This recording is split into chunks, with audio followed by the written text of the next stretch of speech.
नाज़रीन, सिंध जो IG police Mushtaq Shah पंहिंजी मुलाज़मत तां रिटायर थी वियो।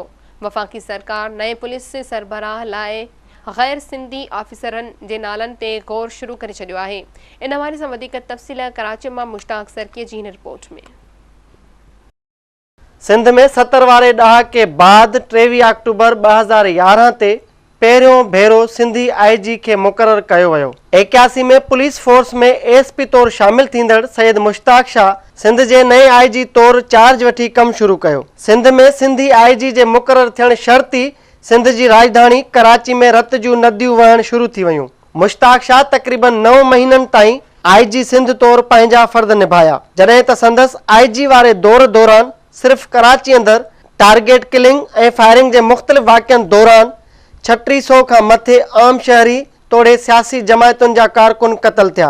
शहर में बदअमनी एतिरी त वधी वई जो आवाम जा मुहाफ़िज़ पुलिस एहलकार ख़ुदि टारगेट किलिंग जो शिकार बणिया। शहर में सिर्फ़ 9 महीननि दौरान ASP खां सिपाही रैंक ताईं जा 54 पुलिस एहलकार ऐं ऑफिसर पंहिंजूं हयातियूं विञाए वेठा। सईद मुश्ताक शाह पंहिंजी मुलाज़मत जे मुद्दे वारे ख़ात्मे जे हिकु ॾींहुं अॻु सिंध TV न्यूज़ सां ॻाल्हाईंदे पंहिंजे दौर में थियल बदअमनी जे जवाब में कुझु हिन रीति ॿुधायो। हिन वक़्तु मेनली असांजो अलाह जी महिरबानी सां इंटीरियर में एका दुका किडनैपिंग जे प्रॉब्लम्स आहिनि। उन में फैक्टर्स आहिनि काफ़ी। उन में एविडेंस घटि थो मिले।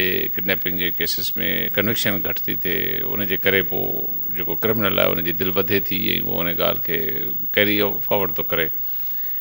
पर काफ़ी एडवांसमेंट थी आहे जॾहिं असां पुलिस जॉइन कई। 25,000 जो फोर्स हो, अॼु 1 लख जो फोर्स आहे। अॻे मुश्किल सां असांखे यादि आहे कि थाणे ते गाॾी कान हूंदी, हाणे 5-5, 8-8 गाॾियूं आहिनि थाणनि ते। रिसोर्सिस वधी विया आहिनि। गवर्नमेंट काफ़ी इंपॉर्टेंस ॾियणु शुरू कयो आहे। ॿाहिरिनि एजेंसीज़ जीअं टेररिज़म आयो त काफ़ी हेल्प करणु शुरू कई। ऑफिसर एडवांस ट्रेनिंग ॿाहिरां बि करे था अचनि, पोइ हिते जी पंहिंजनि खे ट्रेन बि कनि था। त उन ज़माने खे हिन ज़माने खे जेकॾहिं भेट पोइ त ज़मीन आसमान जो फ़र्क़ु आहे, इम्प्रूवमेंट आहे। ऐं आउं सम्झां थो त अॻिते हली नो मैटर कहिड़ो बि चैलेंज हुजे, पुलिस अलहमदुलिल्लाह उन पोज़ीशन में आहे जो उनखे काउंटर करे सघे थी। उनखे ऐं पुलिस हिकिड़ो वाहिदी इरादो आहे, इदारो आहे जेको इन्हनि शयुनि खे डील करे सघे थो। सिंध जे अॻूणे IG मुश्ताक शाह पंहिंजी मुलाज़मत जो मुद्दो पूरो थियण शर्त उहो बि एतिराफ़ कयो त पुलिस में सियासी मुदाख़लत ज़रूर थी रही आहे।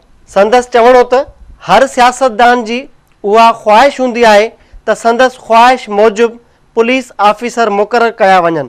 पॉलिटिशियन वधि में वधि छा थो चए? वधि में वधि जेकॾहिं फ्रैंकली स्पीकिंग चए थो बाबा हीउ माण्हू आहे, हिनखे हिते लॻायो या हिनखे कंसिडर करियो, उन में बि हू ॿुधण लाइ तयारु आहे। जेकॾहिं असां हुनखे कुझु एक्सप्लेन था करियूं त हिन में हीअ प्रॉब्लम, त ॿुधण लाइ तयारु आहे, कंप्रोमाइज़ करण लाइ, एडजस्टमेंट लाइ तयारु आहे। हिन वक़्तु सिंध में IG वारी सीट ख़ाली पियल आहे, जंहिंखे हासिल करण लाइ उम्मीदवार गुज़िरियल कुझु ॾींहंनि खां इस्लामाबाद अंदरि डुक डोड़ ऐं असर रसूख़ हलाइण में मसरूफ़ आहिनि। वफ़ाक़ी सरकार सिंध में नए IG जी मुक़ररी लाइ मौजूदा DG FIA फयाज़ लेगारी, chairman anti corruption Sindh Javed Bukhari, additional IG Karachi Akhtar Gorchani समेत मुख़्तलिफ़ नालनि ते गौर करे रही आहे। वाज़े रहे त वफ़ाक़ी सरकार जे गौर हेठि को बि सिंधी पुलिस ऑफिसर न आहे। हाणे ॾिसजे त IG सिंध जी सणबी कुर्सी ते कहिड़ो ख़ुशि नसीब थो अची वेहे। कैमरामैन ग़ुलाम मुस्तफ़ा रिन सां गॾु मुश्ताक सरकी, सिंध TV न्यूज़ कराची।